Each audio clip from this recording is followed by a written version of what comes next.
Selamat pagi teman-teman. Perkenalkan, nama saya Feni Doralite dengan NIM 1803031118, kelas Sosiologi C semester 6. Pada kali ini saya akan memaparkan pendidikan anti korupsi yang berkaitan dengan hak properti di Rusia pasca Soviet. Baik, yang pertama, A. Evolusi strategi perusahaan. Runtuhnya Uni Soviet pada akhir tahun 1991 mengawali periode yang suram untuk Rusia. Dengan turunnya PDB sekitar 23% selama 2 tahunan berikutnya dan tingkat inflasi setahunan mencapai 800% pada tahun 1993. Sehubungan dengan keamanan properti, Rusia mirip dengan beberapa tempat di dunia. Pada tahun 1993, 61 bom meledak di Moskow saat kelompok kriminal bertempur kontrol teritorial. Hanya dalam paruh waktu pertama tahunan 1994, 54 bom mengguncang Rusia. Kementerian Dalam Negeri secara resmi mencatat 562 kontrak pembunuhan pada tahun 1994. Hampir 2 kali lipat angka resmi dari tahunan sebelumnya, dan tentu saja angka resmi ini mewakili hanya total sebagian kecil dari penggunaan sistem pengendalian komersial yang dibuat atas dasar lembaga Soviet pada tahun 1992 terus menurun dengan perusahaan yang memulainya hanya sekitar 2.000 kasus pada tahun 1994. Sementara itu, kejahatan terorganisir merayap hampir semua sektor ekonomi, memeras perusahaan di satu sisi, sambil menawarkan di sisi lain mencari perlindungan properti dari layanan penegak kontrak. 1. Penurunan paksaan pribadi. Setelah runtuhnya Uni Soviet, paksaan pribadi mulai dimainkan peran penting dalam strategi keamanan properti perusahaan Rusia. Bisnis orang-orang sering menyelesaikan perselisihan melalui ancaman kekerasan, diberantas pesaing melalui pembunuhan kontrak, dan pengandalan perlindungan kriminal rakyat untuk menegakkan kontrak. Padahal di kebanyakan negara, kejahatan terorganisir terbatas pada sektor ilegal seperti prostitusi, narkoba, perdagangan senjata, penipuan, pencucian uang. Banyak perusahaan Rusia pasca Soviet yang sebelumnya sah mengandalkan rakyat perlindungan kriminal untuk menyediakan dana adjudikatif, fungsi perlindungan mental, dan biasanya dipenuhi oleh bagian negara modern. Namun, bertentangan dengan kepercayaan populer, era premanisme ini memuncak sebelumnya pertengahan 1990-an dan kemudian memudar di sebagian besar wilayah Rusia pada akhirnya dari dekade pasca komunis pertama. Kejahatan terorganisir tetap menjadi penanda masalah penting. Ketika tahun 1985, Mikhail Gorbachev menjadi sekretaris jenderal, posisi terdepan di hierarki kekuasaan Soviet. Ia memprioritaskan kebangkitan ekonomi Soviet. Dalam upaya untuk meningkatkan efisiensi, Gorbachev mendesentralisasikan banyak alokasi keputusan untuk tingkat perusahaan, melonggarkan kendala ekonomi, komando, dan totalitarisme Soviet.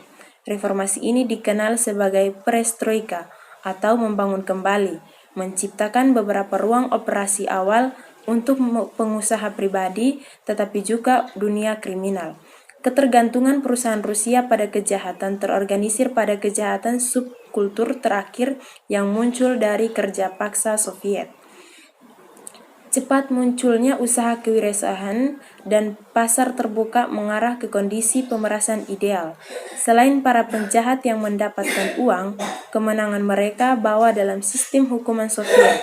Pemerasan preman dikenal sebagai bandit, muncul dari 3 sumber dengan keunggulan kooperatif TEIK dalam penerapan kekerasan, yakni kelompok olahragawan, terutama petinju, pegulat, dan spesialis seni bela diri. Yang berikut, geng kriminal berdasarkan etnis jaringan dari Kaukus Utara, dan para veteran yang kembali dari Perang Soviet di Afghanistan yang telah berdarah 1 dekade berakhir pada tahun 1989. 2. Penggantian paksaan pribadi dengan paksaan korupsi. Rusia berpaling dari paksaan swasta di pertengahan hingga akhir 1990-an Mereka mulai memanfaatkan sejumlah strategi yang mengandalkan kategori perantara dalam kontinum keamanan. Terutama di antara ini adalah raket perlindungan yang ditawarkan oleh petugas penegak hukum dari bandit krikis, istilah untuk raket perlindungan kriminal. Notaris dan hakim korupsi juga berperan penting dalam strategi ini, terutama dalam sengketa yang melibatkan perampokan perusahaan secara ilegal, yang menjadi sumber utama konflik pada akhir tahun 1990-an dan awal 2000-an di Rusia. Strategi keamanan properti ini melibatkan koruptor paksaan terus berlanjut hingga hari ini, bercampur dengan penggunaan yang sah dalam lembaga resmi negara. 3. Bangkitnya paksaan hukum. Uni Soviet memiliki sedikit tradisi politik, pengendalian independen dan secara alami tidak memiliki mekanisme untuk mengadili perselisihan antara perusahaan swasta yang beroperasi dalam ekonomi pasar. Namun, sejak pertengahan 1990-an itu, evolusi signifikan dalam permintaan untuk lembaga hukum formal telah terjadi di Rusia. Data bebas kasus dan survei dalam wawancara dengan pembisnis dan pengacara menunjukkan perubahan substansial dalam kesediaan perusahaan untuk mengandalkan strategi keamanan properti berdasarkan hukum paksaan. B. Peran kapasitas hukum negara. 1. Tahun 1990-an, yakni membangun fondasi kapasitas hukum negara. Pada tahun 1990-an, kapasitas hukum negara tidak ada. Karenanya meluas penggunaan lembaga hukum formal, revolusi itu tidak mungkin. Namun kekosongan kelembagaan ini tidak berlangsung lama dan panjang. Pada pertengahan 1990-an, undang-undang baru tentang pembukuan mereformasi lembaga pemerintah dan ornamen lainnya dari infrastruktur hukum formal mulai muncul. Metrik pertama yang digunakan untuk evolusi kapasitas hukum negara dilacak adalah ada atau tidaknya infrastruktur hukum formal, hukum penting untuk ekonomi pasar, agar berfungsi serta lembaga yang diperlukan untuk menerapkan dan menegakkan hukum ini. Ekonomi pasar modern membutuhkan kelembagaan besar yang mendukung, antara lain tahun 2000-an, evolusi ambigu kapasitas hukum negara dalam 3 tahun pertama masa kepresidenannya.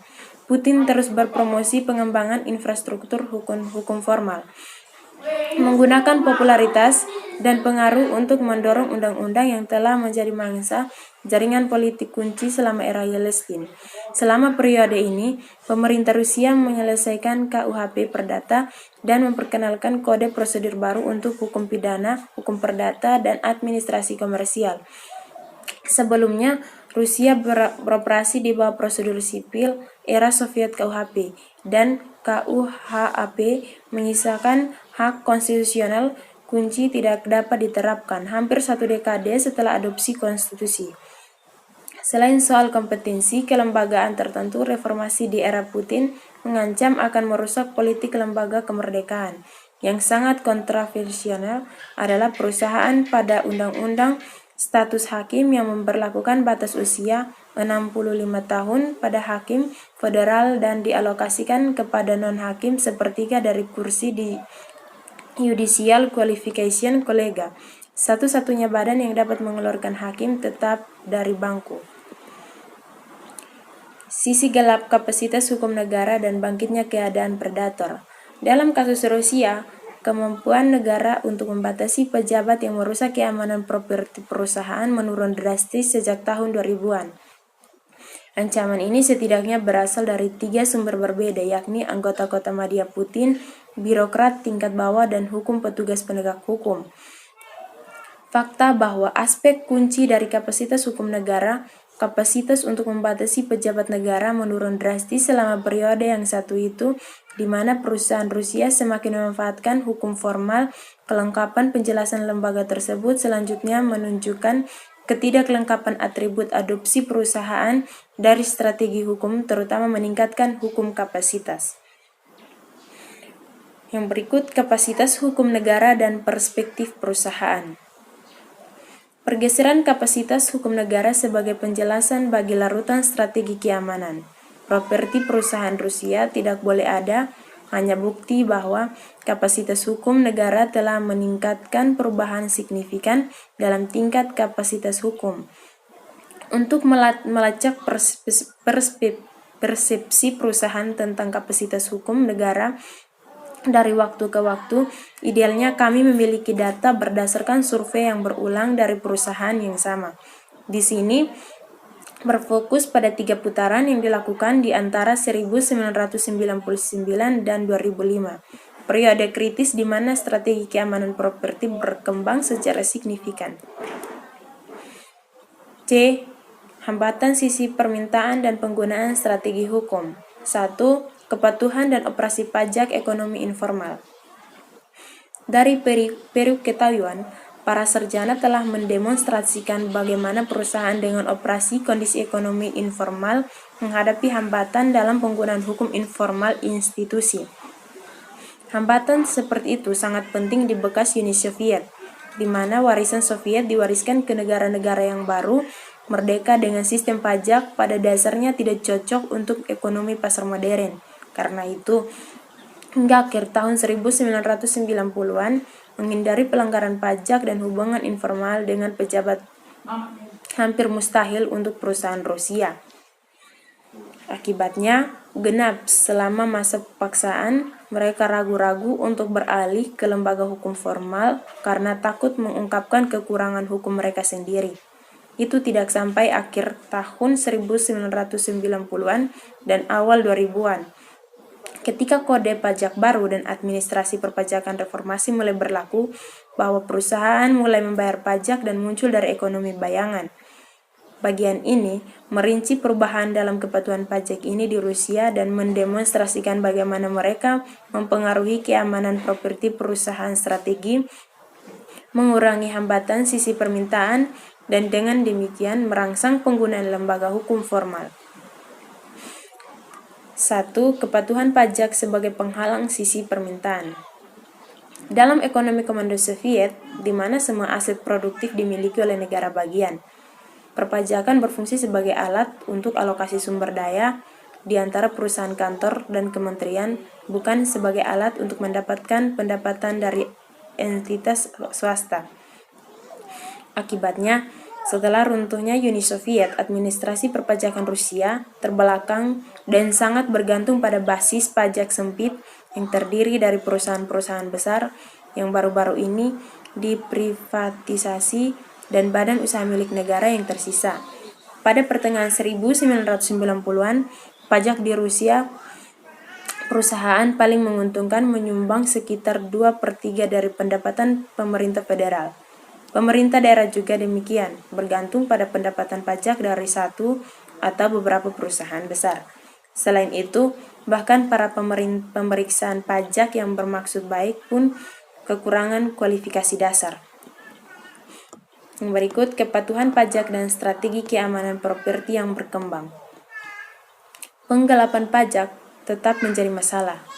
Bahkan, setelahnya meningkatkan signifikan dalam kepatuhan pajak 35% penuh tanggung jawab. Penyok menunjukkan pada tahun 2005 bahwa perusahaan Rusia biasanya melaporkan kurang dari persen dari pendapatan penjualan untuk tujuan pajak. Data survei memberikan kesempatan untuk memeriksa lebih lanjut hubungan kapal antara kepatuhan pajak dan strategi keamanan properti. Dalam sebuah dunia ideal, data panel akan memfasilitasi pelacakan perusahaan individu dari waktu ke waktu. Kemungkinan analisis tentang bagaimana pola kepatuhan pajak mempengaruhi strategi perusahaan tertentu untuk mengamankan properti, mengingat data relatif belakangan yang menjadi ciri dunia pasca Soviet bersama dengan kualitasnya. 2. Harapan perusahaan dan masalah tindakan kolektif. Penghalang sisi permintaan signifikan. Kedua, menyangkut ekspektasi perusahaan tentang strategi keamanan properti masing-masing. Di lingkungan seperti awal pasca Soviet, Rusia di mana perusahaan menjadi sangat bergantung pada paksaan yang buruk dengan korupsi. Banyak perusahaan yang mungkin ragu-ragu untuk mengadopsi yang belum teruji strategi dan ragu-ragu dari perusahaan-perusahaan ini dapat menjadi penghalang kesediaan perusahaan lain untuk menggunakan lembaga hukum formal. Bagian pertama dari menganalisis berbagai mekanisme yang menyebabkan ekonomi terjebak dalam pelanggaran hukum, di mana keseimbangan sekuritas properti ilegal tetap dominan. Bagian kedua beralih ke pertanyaan tentang bagaimana ekonomi melarikan diri dari lingkaran setan.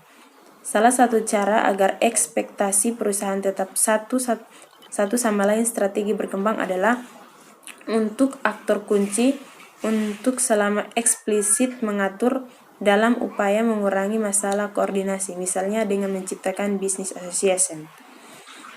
Baik, terima kasih atas waktu dan kesempatannya. Saya minta maaf atas kesalahan yang terjadi dalam pemaparan tadi. Sekian dan terima kasih.